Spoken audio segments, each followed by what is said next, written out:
Hi, Daniel. How are you doing? Hi, doing great. That's good. I appreciate you being here, and thank you very much for your time. I Pleasure. would like in this time that we have together to get to know you a little bit better. And I've read amazing things about you, and I've had the feedbacks of many people that I have a lot of how do you say respect towards being very good about you. So I'm really excited about this conversation. And would you like to introduce yourself to those who are listening to us? Yeah. So just to get this completely, Aurora Fellows only, right? Just that I'm Well, 100% sure. no, there will be also other people. Okay. There will be, this will be public, so everybody who gets on the Aurora website will be able to find it. Okay. Okay. Glad to hear. So, hi everyone. My name is Danny. Big pleasure being here. I have a background in business and math. The first thing I Okay. did was measuring emotional intelligence based on sound wave analysis. That went well. After this company, I grew a community in Europe called the Kairos community. What we try to do there is to support people 25 or younger who already have their company to reach their vision quicker. And we do everything in our power to help you arrive there, right? So we have great supporters. There's Richard Branson, Peter Diamandis, Corinne Vigreux, Jan Tallinn, and so on. But there's also a peer-to-peer community that helps you, get to where you need to go. That's Kairos. Next to this, I've built an edtech venture called Evor, and I think it's probably best if I skip the intro for every venture. And we will get to that. Okay, fantastic. And I got my education from Switzerland, at St. Gallen in ETH, and then from Cambridge. And all I do is build companies, impact-driven companies. This is what makes me really happy. This is what I want to do until the rest of my life. Interesting. Okay, I really like that introduction. Well, the first question that comes to my mind is how old were you when you started the emotional intelligence company and that 20 years. side of 20 years? So how in the world do you find yourself saying, okay, I'm 20 years old, I'm going to use sound waves to analyze emotions? How does that happen? How do you get to that? Yeah, I think there's so many reasons for starting a venture. This time it was really just, technological excitement. I was honestly interested in exploring with data sets I found online just to practice machine learning, because it was my first exposure to machine learning, and I really wanted to understand what was going on. I looked for data, and in the end, we ended up, getting our own data and labeling it, because it's way easier, for instance, to work with a sound wave than just to work with, written words, because they give you much less information. So for us, it was very fascinating that we got all those infos out of data sets that we could produce ourselves. And that was just fascinating to me. And then later on, we thought, there might be a business case beyond what we're doing. And then you start thinking about company and business. But initially, that wasn't even the case. Interesting. So you're 20 years old and you're in college, right? Or university? Yes. Okay, perfect. And you were studying, you were saying economics and math? I studied business at University of St. Gallen, and at one point I thought it might make sense to also study math simultaneously, but I quit, so I didn't. I didn't finish my degree. Interesting. Yeah. Okay. And then you start playing around with this data set. How do you get from there to building a company? And first of all, how many were you? Was it just you, or did you have some founders? So co-founders?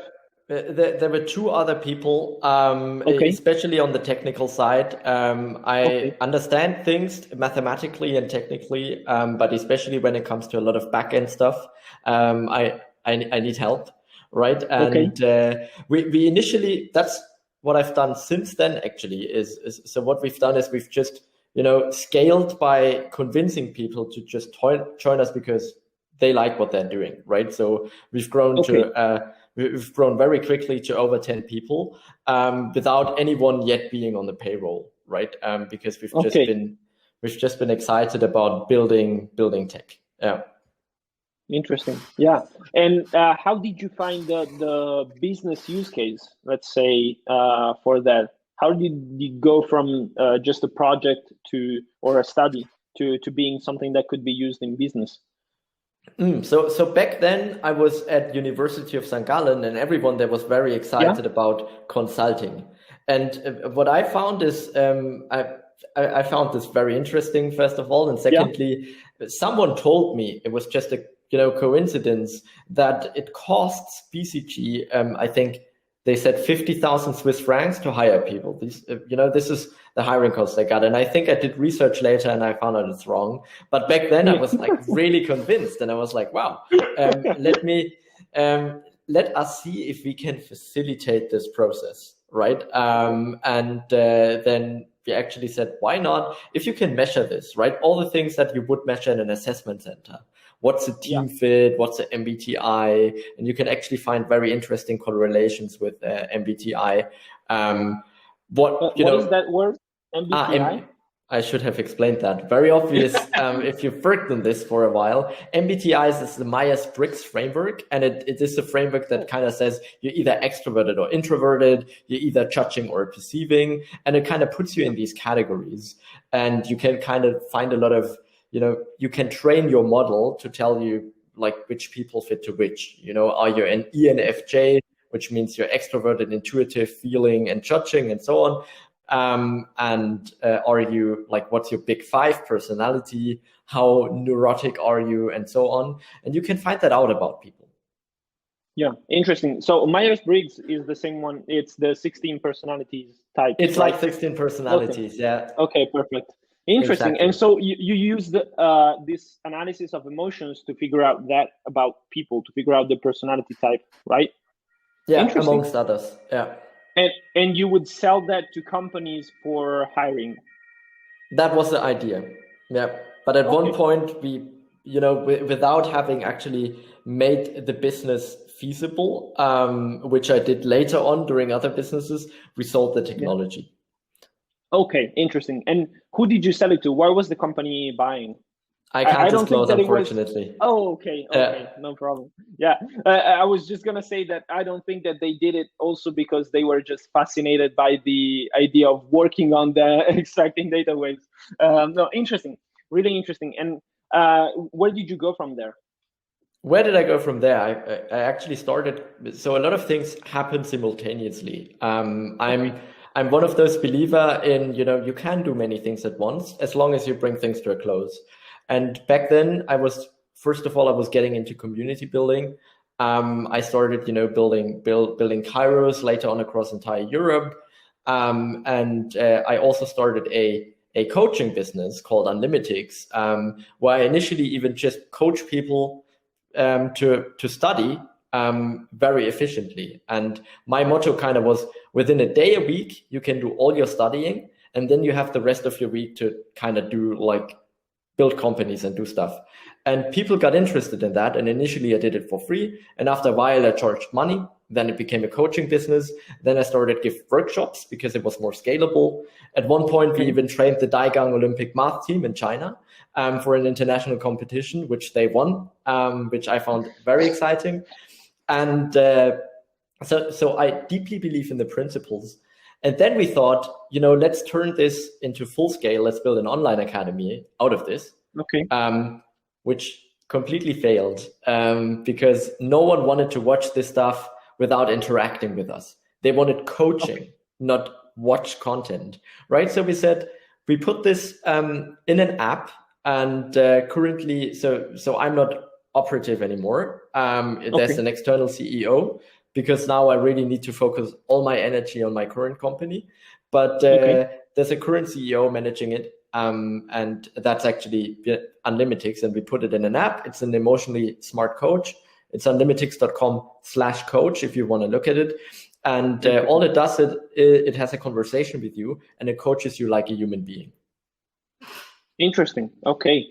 And after that, you said that you have another company right now, which is Ewar. Yes. Okay. Well, you touched on something that is really fascinating to me, which is you can do multiple things at once. How do you do that? What would be your tips for people on how to do that? Okay, there's a lot of tips, right? And I think the first one is having proper time management in place, right? If you are a person who is very forgettable, it's probably not a good thing to juggle many things, because at one point you will get lost and other stakeholders will have a very bad, they will have a very bad feeling about working with you because they kind of think you're not reliable. So I think you always, I never miss deadlines, and it's really important to me to kind of stick to plans. And I think you need to have this mindset if you want to work on multiple things successfully, and it's totally trainable. I was the most chaotic person ever. And during my studies, I kind of, just forced myself to be like that. And I think anyone can learn it. It's definitely not a talent or a skill. The second thing is work with outstanding people. I always believe that I myself cannot, solve all problems. There's usually someone else out there who can do this better. And if you think right now, for instance, about Kairos, there's, 100+ volunteers all over the globe along, many layers of hierarchy who do stuff and who execute. And this is just possible because my leadership team is, better than I am in everything they do. And I'm able to do other things next to this because they are so amazing, not because I am amazing. So I think as long as you surround yourself with other people who also do incredible things, it really works. I don't think if you try to handle everything yourself, execute, plan, and do all of that, I don't think that'll work out. I really don't believe in that. And the next thing, and that's, I think, a really important one, is you need to be realistic, right? A lot of things I did were very slow because I did them simultaneously. I could have been so much quicker. Would I have honed in on one thing? But I didn't. I did have a reason back then. Now my reason is actually to cut down on things. I think everyone in their life has an exploration trade-off.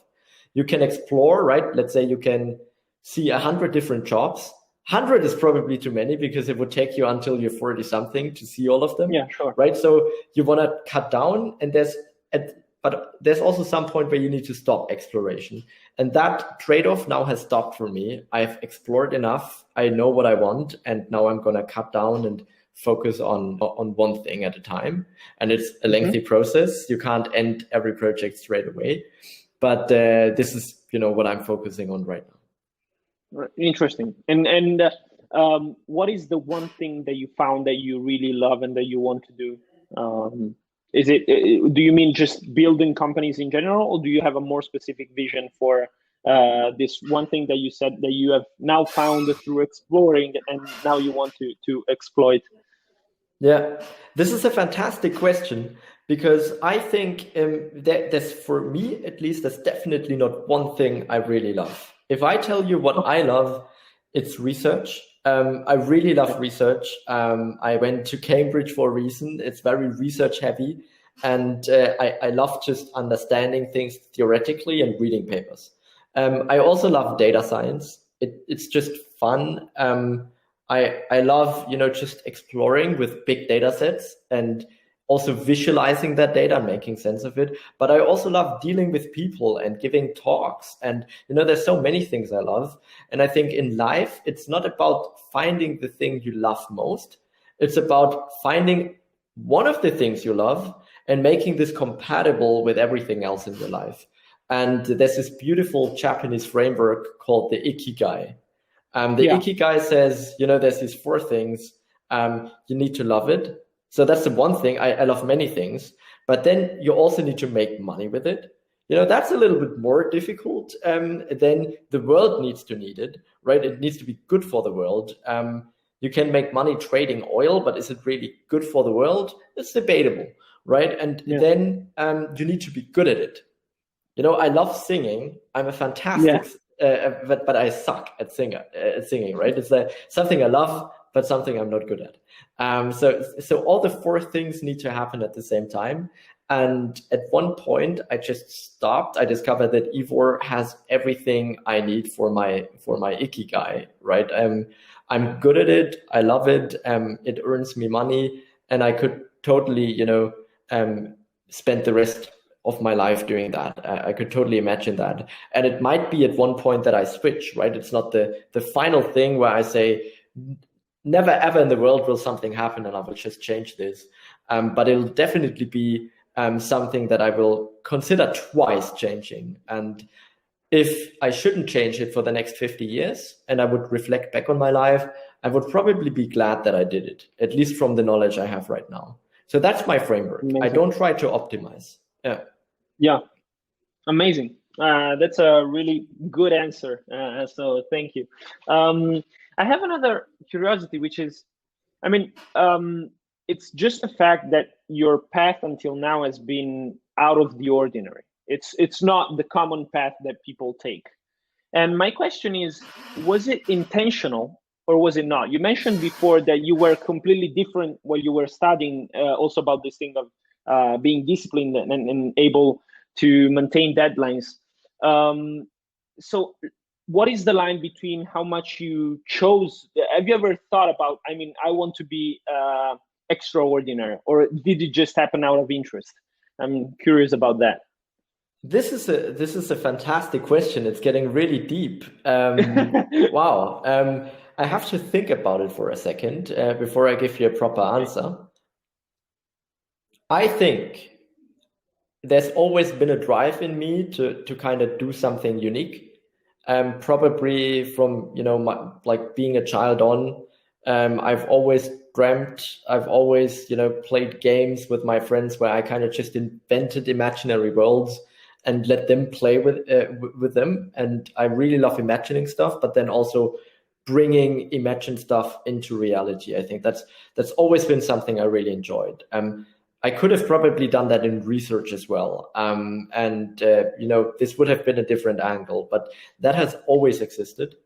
And secondly, I think thinking out of the box is where the opportunities lie, right? I don't know if I would have been where I am right now if I would have gotten the ordinary track, and if I would have, competed in ordinary ways. I think there's so many people so much smarter than I am. Honestly, I don't think that I would have, won probably Swiss national math contests and so on. Yeah, I haven't tried, but my gut feeling tells me it would have been difficult, right? But I think when you do stuff like being the student who at the same time runs this venture, this gives you a story to tell. This makes you a different person than just, being a student when you pitch to people. That makes them a little bit more likely to invest because you're authentic in what you do, right? And by combining things that usually aren't combined, like I also did with business and math, you kind of, you create new opportunities. And I've always been fascinated by that. When I was, 25, I started a business with very senior people, like the CMO of Motorola, the former, and the former CFO of Procter & Gamble in the DACH region.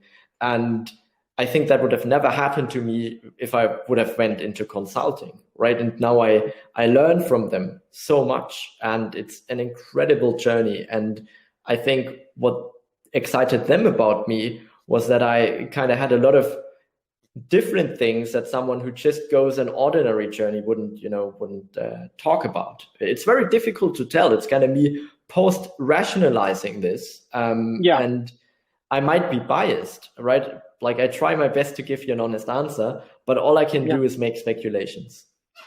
Yeah, I understand. Well, it's a really interesting point of view.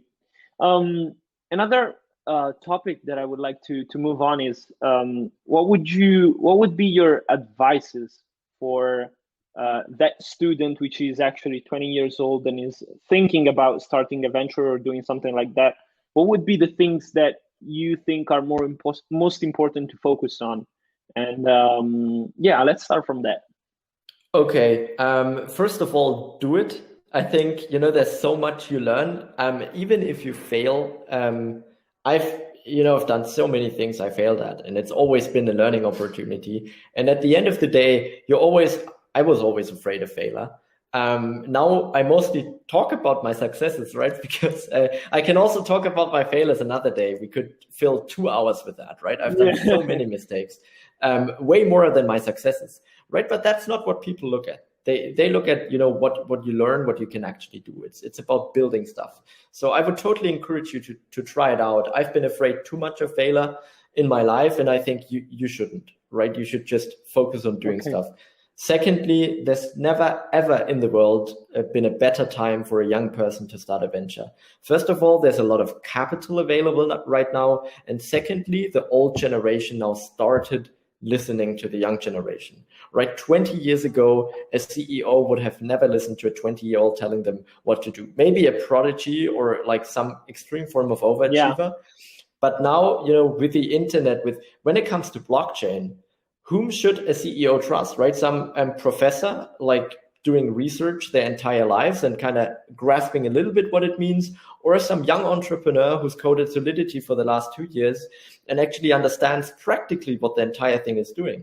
Probably the young entrepreneur, right? Because life now is changing so quickly that it makes sense for you to talk to young people. So this is an opportunity for everyone who's young out there to, you know, convince senior leaders to join them, to invest in them, to do things with them, to found ventures together, right? An old experienced person and a young founder who's still driven and understands new technologies. What a powerful combination. And it's more likely for it to happen than was ever before right now in our current time. So I think there's no better time to do something and to get started and to take that opportunity. Yeah, amazing. Thank you for the advice. And if you could go back to, let's say, 20 years old and decide to work on one additional skill, what would that skill be? Very good question. Another question I need to think about first, because I don't want to give an intuitive answer. It needs to be a good one, right? So give me a second. Honestly, I would say, so does it have to be a skill that I didn't have at 20 that I might have now? It can be, or it can be something that you don't have now and that you wish you had worked on before. It can be anything. So I have two answers. I think one of a skill I didn't have when I was 20 was sales. And no matter how technically smart you are, at the end of the day, everything is about storytelling and sales and understanding. And sales is, to me, not about convincing. It's about genuinely understanding what the other person needs and finding a solution that actually helps the other person. Would I have had this mindset back then, so many things I did that failed wouldn't have failed, because I would actually have been in that service sales mindset. And I would have wished I would have gotten this skill earlier, because it took me forever to realize this. And secondly, I think, if I would be 16 or 15 right now, or 20, maybe still, I would focus much more on development and, also going into back end and so on, and not necessarily becoming the best back end engineer, but really understanding what is possible and where the opportunities lie. This is, I think, something I went off from too early, and I could have definitely spent more education on this. Interesting. Yeah, it's the story of the builder and the seller, and if you have both, I mean, you're really unstoppable. So thank you for that. My last question is another one that I think will need a bit of reasoning, which is you touched a bit on this, but I'm curious to what your answer will be. If I gave you 30 seconds to go back and talk to your younger self when you were right about to start your first line of code on the data set for the sound waves, what would you tell yourself? Ooh, so I have to brainstorm a 30-second speech right now. You can, or you can go. I would say something like, Daniel, don't be afraid of failure. Everything you do is a learning opportunity. Focus on really understanding what you're doing there. first principle thinking and question everything as much as you can, because that has long-term scaling effects. Don't try to go for quick solutions. Try to go for something that really matters and understand it fully before you actually keep on building something else. And also, don't sell too early, because you're very young and you probably don't understand the financial potential behind what you're building. Amazing. I like that. Really interesting. So I want to thank you very much for your time. You gave me personally, and I believe everybody that has been listening, a lot of tips and things that I will bring home and reason about and think about. So thank you very much. I really appreciate it. It's been a big pleasure. Thank you so much for having me. And I wish you all, a lovely rest of the night. And hopefully, if like any of the Aurora fellows is listening to this, I'd love to become a mentor or help out or whatnot. You can all ping me on LinkedIn if there's anything I can do to support young people with a vision to found something. I'm always, happy to do that. Thank you. Thank you very much. I will be the first to write. So please do. Yeah, would be a pleasure. All right. Bye-bye. Bye.